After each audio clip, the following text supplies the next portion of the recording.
There you have it. Donald Trump is the president of the. Well, he's not the president. He will be the president of the United States in like 73 days, I think they said. I've been up late watching the Fox News thing because despite Megyn Kelly's short hair, she's still pretty hot. And they kept having. I'm here with Mr. Spock. They've had a few states that were like super, super close, but it looked like they were going to be Trump because he's been leading the electoral votes for a while thing. And it's like, why don't you call it? Why don't you call it? Why don't you just call it? Isn't it obviously him? It's like, oh, it might not be him, and we'd rather be right, not first. Well, I want to be first, so I'm up late doing this. And clearly, what they're not, they want to be right, not first. The games industry, for goodness sakes. I know what you're thinking. Wesley, isn't it a little late to weigh in on the election? All the conservative Christian videos you did, you never did one thing about Trump or Clinton. Well, I'm doing it now, okay? And I took some notes so I wouldn't forget, because this is not the first time I tried to record this. Trump would not have been my first pick. I think out of all of the, back in the first debate, out of all of the people running, I would have gone with Rubio, Chris Christie, or Jeb Bush, solely on how they said stuff in the debate, because I like people. I don't like people who give speeches. I want to feel like they're talking to me, and I guess that's just, personal opinion, because otherwise it sounds so fake, and I'm like, you were just lying to me, man, just, whatever. But, I'm gonna drop my notes. Trump would not have been my first pick, but against Hillary Clinton, I despise her and everything she's ever done and everything she stands for, and I think, please anyone but her. So, you may not have wanted to vote for Trump, but you kind of can't vote for Clinton. And it's just, geez, man. So, at least, now that Donald Trump is president, the big question is, is he gonna hold up his promises? Well, no, but people usually don't. It's not a big, commonplace thing to follow through on your campaign promises, but that's the biggest thing Donald Trump's had going for him is hey, I am not a politician. I am the outsider. So that's been essentially the one reason that's override all the bad stuff he's done, because people who are sick of Hillary, people are sick of Obama, people are sick of career politicians, and I think that's why he won. Or people just hate Clinton more than they hate Trump. Essentially, alright, so if Hillary had won, we would have gotten probably another 4 years of Obama. So at least with her, whether you like it or not, you know what you're gonna get. Right? She's gonna push more liberal agenda. She's gonna have more, executive orders, start doing this, accommodate all this, and whatever your stance on that, I guess at least you know what you're getting. Trump, on the other hand, is a wild card. Trump's got a 50-50 shot of what's he gonna do? Is he gonna do what George Bush did? Is he gonna have is he gonna go with the mainstream Republican agenda, or is he gonna do something wildly entirely different? Is he gonna start war with Russia, or is he gonna save us from war with Russia? Alright, on the subject of war with Russia, if you're not aware, we're closer to war with Russia than we've been since the Cuban Missile Crisis, and if you're like, what are you talking about? It's because you've been watching the American media, who think it's more important that a gorilla got shot in a zoo, and that something Trump said 20 years ago to a woman that was accidentally recorded is more important than what's going on in Syria, because it is bad right now. Holy crap, go look it up. But yeah, that's essentially the end of the thing. So it's do you want 4 more years of Obama, or do you want Trump?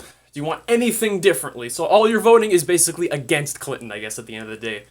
And if anything, this election proves third parties stand shit all chances of winning an election, because Trump and Clinton, the two most hated candidates in history, if any time the third party had a chance to shine, it was now. It's hey, you hate Trump, you hate Clinton, I'm not Trump or Clinton, vote for me. And they still didn't win. So just never, ever, ever vote for third parties. You're throwing your freaking vote away. And just voting in general, a lot of time everyone's oh, you gotta vote, you gotta vote, you gotta vote, and I'm alright. People who say that are either A, overwhelmed with a sense of patriotism, B, have never heard of the Electoral College, or C, live in a swing state. Because say you live in Illinois or New York or California, the 3 states that usually some of the most liberal states in the nation, and you want to vote for Trump, you are wasting your time. The state is going to go to Clinton. Don't even bother. Hell, even if you were going to vote for Clinton, you might as well stay home and save the 2-3 hours it take in line, because the state will go to Clinton. They always do. They're the liberal states. I'm picking Illinois because it's the one I'm most confident about in its liberalness. I'm just looking at California and New York because they did show up as blue. I don't know my history all that well. I feel like they tend to be blue. But yeah, so like at the end of the day, don't bother vote. That's why. Well, the reason I didn't vote is because I'm fulfilling my demographic duty as a young college kid in the fact that I forgot to register and didn't bother wanting to get up and go anywhere. And I don't care about anything. I'm on YouTube. I want to be a YouTube star. I don't care about the election. That's why I'm making a video about it at 2 a.m. And yeah, at the end of the day, I think Clinton's been in the government for 30 years. She's had her chance for influence, and I think that's what people... It's not just the emails. It's not just Benghazi. It's just her entire run of shit that she's left behind her. It's like, I don't see any reason to vote for Clinton. All right, again, now that it's over, bear with me, all right? In hindsight's 2020, but like...